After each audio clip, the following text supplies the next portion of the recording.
사랑하는 시흥동산교회 성도 여러분 안녕하세요. 봄꽃이 만개했습니다. 이번 주말은 잠시 짬을 내어서 지나쳐 흘겨보는 것이 아니라 자세히 보아야 예쁘다. 오래 보아야 사랑스럽다. 너도 그렇다. 라는 식구처럼 봄꽃 가운데 베풀어 주신 우리 하나님의 사랑을 높여드리는 좋은 시간 되시면 좋겠습니다. 오늘 본문 요한복음 17장은 한 장 전체가 예수님의 기도입니다. 십자가에 달려 돌아가시기 전날 밤 이제 곧 떠나야 할 시간임을 아시기에, 그리고 제자들이 오롯이 세상 가운데 파송되어야 할 것을 아시기에 예수님은 길고도 진한 가르침을 베푸십니다.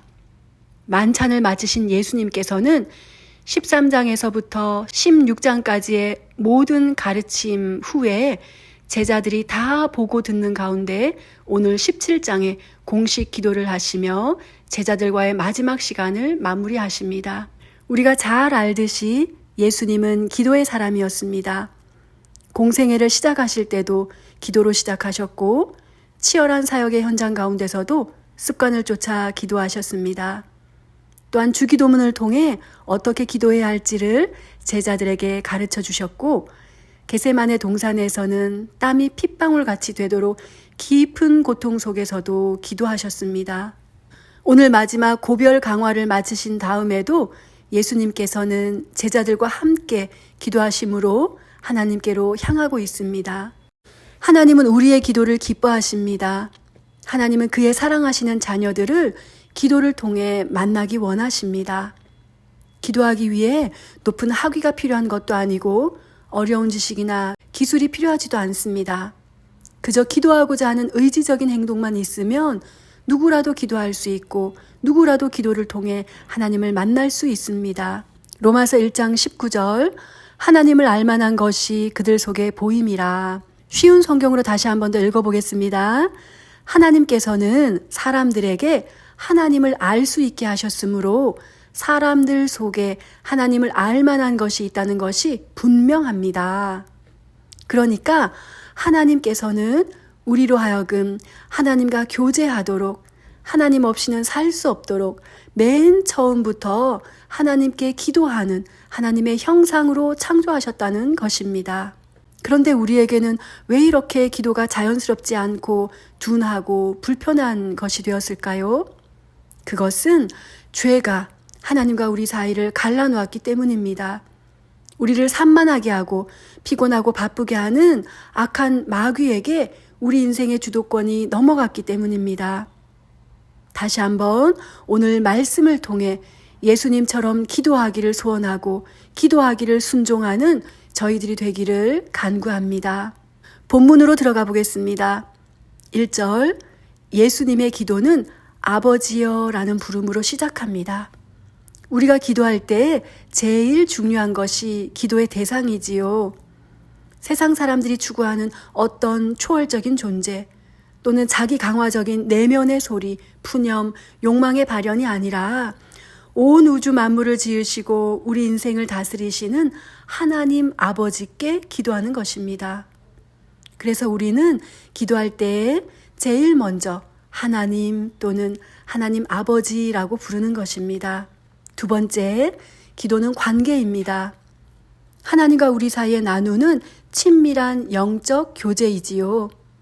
오늘 본문에서 가장 많이 나오는 단어가 바로 아버지입니다. 몇 번이나 나올까요? 16절까지는 25번이고 17장 전체로는 무려 39번입니다. 아버지께서 아들에게, 아버지께서 내게 주신, 내가 아버지께와 함께 내 것이 아버지의 것이고 아버지의 것이 내 것이온데 아버지께로 가옵나니 내가 아버지의 말씀을 아버지의 이름으로, 아버지께서 내 안에 내가 아버지 안에, 다 열거하지도 못할 만큼 그냥 기도 그 자체가 마치 시냇물이 하나가 되어 움직이고 휘감고 막힘없이 흐르는 것처럼 아버지 하나님과의 끊임없는 교제와 연합하심으로 기도하고 계심을 우리로 보게 합니다.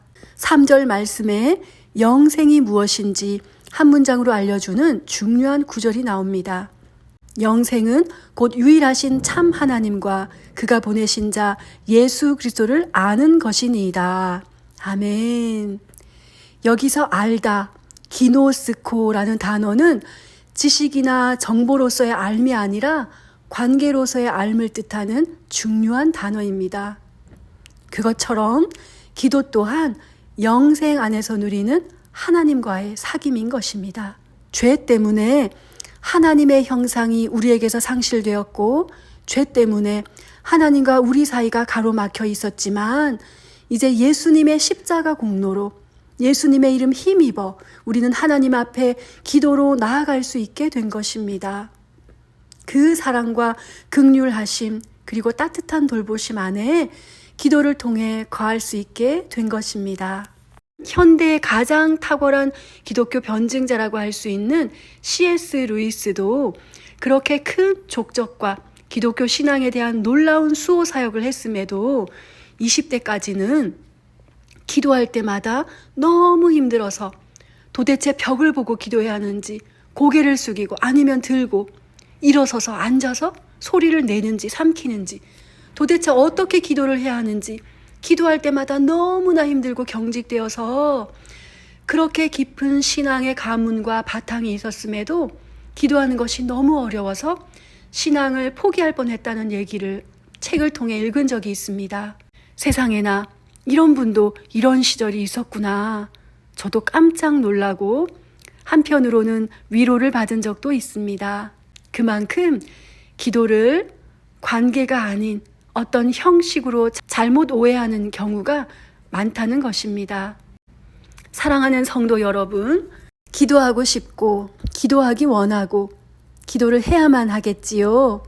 어떤 형식이나 화려함을 추구하기 이전에 그저 아들 예수 그리스도를 내어주시기까지 나를 자녀 삼으신 아버지 하나님의 사랑 안으로 들어가 교제하고 의뢰하는 관계로서의 기도로 발돋움하실 수 있기를 축복합니다. 가장 먼저 하나님, 나로 하나님을 사랑하게 하소서, 하나님의 사랑을 알게 하소서, 마음을 다하고 힘을 다하고 뜻을 다하여 나도 하나님을 사랑하기 원합니다. 그저 있는 그대로 기도하며 한 걸음 한 걸음 기도로 나아가는 저와 우리 성도님들 되시기를 축복합니다. 세 번째 기도의 내용을 살펴보겠습니다. 마태복음 6장 33절에서 너희는 먼저 그의 나라와 그의 의를 구하라. 그리하면 이 모든 것을 너희에게 더하시리라 말씀하셨는데, 실제로 예수님께서는 어떤 기도로 하나님께 아뢰었을까요? 본문을 통해서는 두 가지의 내용으로 정리해 볼 수 있겠습니다. 먼저 하나 되기를 기도하셨습니다. 11절, 거룩하신 아버지여, 내게 주신 아버지의 이름으로 그들을 보전하사 우리와 같이 그들도 하나 되게 하옵소서. 아멘. 이제 예수님은 더는 육체로 이 세상에 계시지 않을 것이기에 그의 사랑하는 제자들을 고아와 같이 남겨두지 않겠다는 약속을 아버지 하나님께 기도로 의뢰합니다. 그리고 아버지 하나님과 아들이신 예수님께서 서로 하나가 되신 것 같이 제자들도 하나 되게 하여 이 땅에서 보존하게 해달라고 기도하고 계십니다. 하나 되는 것은 참으로 중요한 영적 원리입니다. 악한 마귀는 세속적인 가치관을 통해서 우리로 하나 되지 못하도록 분열시키고 자기 중심성에 사로잡히도록 부추깁니다. 어찌 보면 교회의 이런 분열된 모습과 여전히 이기적인 성도들의 모습을 통하여 구별되지 못하고 오히려 더 실망스럽다는 평가를 통해 우리로 전도의 문이 막히게 하고 복음의 가치가 폄하되도록 곡해시킵니다. 나라는 경계와 벽을 허물고 하나 되기를 힘쓰는 저와 여러분 되기를 기도하며 나아갑시다. 그리고 그렇게 하나됨을 통하여 살아계신 하나님, 지금도 역사하신 하나님의 나라를 우리 자녀 세대에게 살아있는 말씀으로 가르칩시다. 두 번째는 어떤 기도를 하셨을까요? 악에 빠지지 않도록 지켜주시기를 기도하셨습니다. 15절입니다. 내가 비옵는 것은 그들을 세상에서 데려가시기를 위함이 아니요 다만 악에 빠지지 않게 보존하시기를 위함이니이다. 이것은 제자들에게 가르쳐 주신 주기도문 마지막에 나오는 내용이기도 합니다. 우리는 세상 속에서 살아가지만 세상에 속하지 않은 자로 살아가야 합니다. 거룩함 또는 구별됨이지요. 이것을 위해서 우리는 끊임없이 기도하며 분별을 구하고 지혜를 구하고 지켜 보호하심을 구해야 합니다. 특별히 우리 자녀들을 위해 기도해야 할 것입니다. 우리의 자녀들이 세상의 가치관이 아닌 하나님 나라 백성으로서 하나님 나라 가치관을 가지고 하나 되게 하소서. 일신의 유익을 구하는 것이 아니라 하나님의 나라와 하나님의 영광을 위하여 드려지는 공동체 되게 하소서. 세상에 속하여 세상을 사랑하는 것이 아니라 믿음으로 세상을 이기고 거룩함으로 구별된 주의 자녀들이 되게 하소서. 빛으로 소금으로 선한 영향력을 흘려내며 친구들을 전도하는 전도자 되게 하소서. 이제 다음 주부터 고난주간 특별새벽 기도회가 시작됩니다. 십자가를 지시기 전 세상 가운데 남겨질 제자들을 위하여 오늘 요한복음 17장의 기도로 중보하신 예수님께서는 지금도 여전히 우리를 위해 하나님 우편에서 기도하고 계십니다. 그 은혜 의지하여 한 주간 기도의 자리로 나오기를 힘쓰고 시간을 들여 마음을 들여 직접 기도하면서 하나님과의 친밀한 교제 가운데 나아가는 저와 우리 성도님 되시기를 기도하겠습니다. 함께 기도하겠습니다. 하나님 아버지 감사합니다. 오늘 예수님의 기도를 통해서 우리에게 얼마나 기도가 필요하고 기도해야 할 사명이 얼마나 절실한지 깨닫게 해주셔서 감사합니다. 우리로 주님의 임재와 사랑 안에 거하며 가장 자연스럽고 친밀한 교제로서 기도하는 주님의 자녀 되게 하여 주옵소서. 기도를 통해 하나님 살아계시고 역사하심을 여전히 우리 삶 가운데 경험하며 나아가는 저희 믿음의 백성들 되도록 인도하여 주옵소서. 기도할 수 없는 상황과 여건, 마음자리 있습니까? 주님의 세밀한 간섭하심으로 돌보아 주시어서 기도로 나아오고 기도로 헌신할 수 있도록 선하게 인도하여 주옵소서. 특별히 우리의 기도가 필요한 수많은 삶의 자리 있습니다.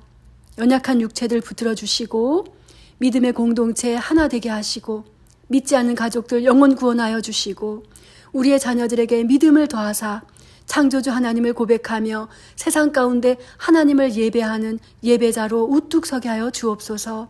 오늘도 수많은 기도 제목들 생각나게 하시어 하나님께 아뢰고 듣고 순종하는 하루 되게 하옵소서. 감사드리며 예수님의 이름으로 기도드립니다. 아멘. 좋은 하루 되십시오.